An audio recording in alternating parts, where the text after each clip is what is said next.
My mother was very young, and she had some problems with substance abuse, and she just wasn't capable of caring for us. There was just me and my sister.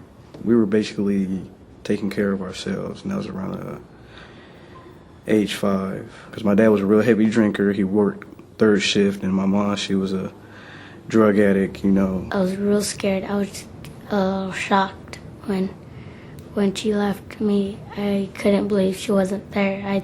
She was probably drinking or something. I was placed in the system when I was 3. When I first went into the foster home, I felt scared. I felt lonely. Because mainly I didn't want to be there, or they didn't want me there. We weren't the kids like normal kids, like happy kids. Well, I was in foster care for 10 years, and I moved about 14 times. In the span within a year, I was out of 5 homes. When my real mom used to be with me, when she'd leave all the time, it felt like I'd never had a mom before.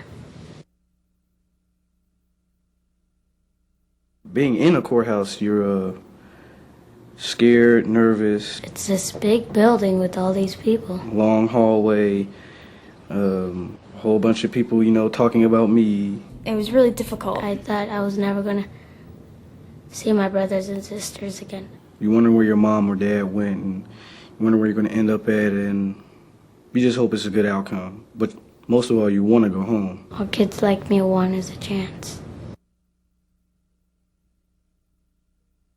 The program is referred to as CASA, Court-Appointed Special Advocates. And that's a rather fancy name for trained volunteers who are appointed by judges to speak for the best interests of a child. In some places we're called CASA volunteers. Other places we're called guardian ad litem. In some places they're also called pro-kids and child advocates. As CASA volunteers, we represent abused and neglected children in juvenile court. I thought, actually, this is the best way that I could affect change for children. There's a great deal of abuse going on, and there's a great deal of children who are falling through the cracks of the system. The system's not perfect. They all are from abused and neglected homes. To some degree, they have physical abuse, sexual abuse, emotional abuse. We need people, caring people, to take a child under their wing. And they need a secure future like you would want for your own children. So it just made me more convinced than ever about the value of having a CASA on a case for children. As a CASA volunteer, I am a link between where that child is and where that child wants to be. All kids are happy to have somebody, you know, that'll speak up in court on their behalf, you know, tell the people what they feel and what they want to happen. She became a very stable person in my life.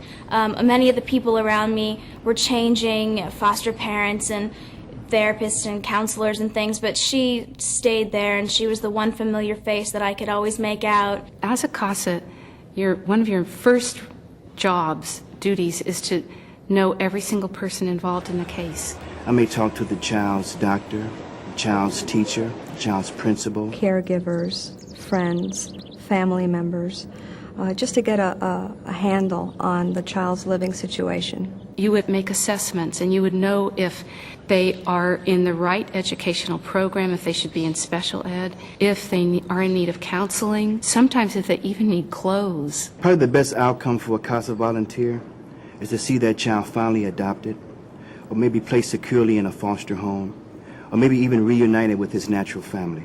And I can see that they've moved from being so afraid to being a confident child. That makes me feel complete.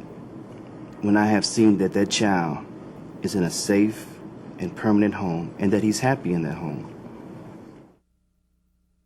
What I really like about living here is having a mom and a dad.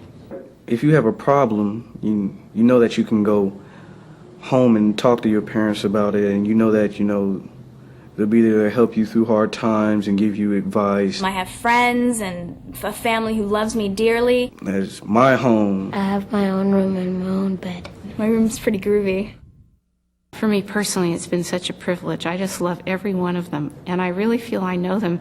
And as I said to somebody, you know, I want to be in your life forever, and I want to dance at your wedding.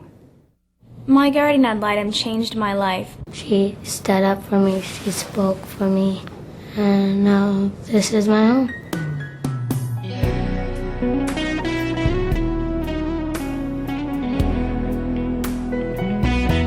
We simply must look out for children. We must care enough to give a little bit of our time so that children are not afraid, so that they're hopeful, and that when they go to bed at night, they don't stay awake wondering if anyone will ever love them again. Did you ever know that you're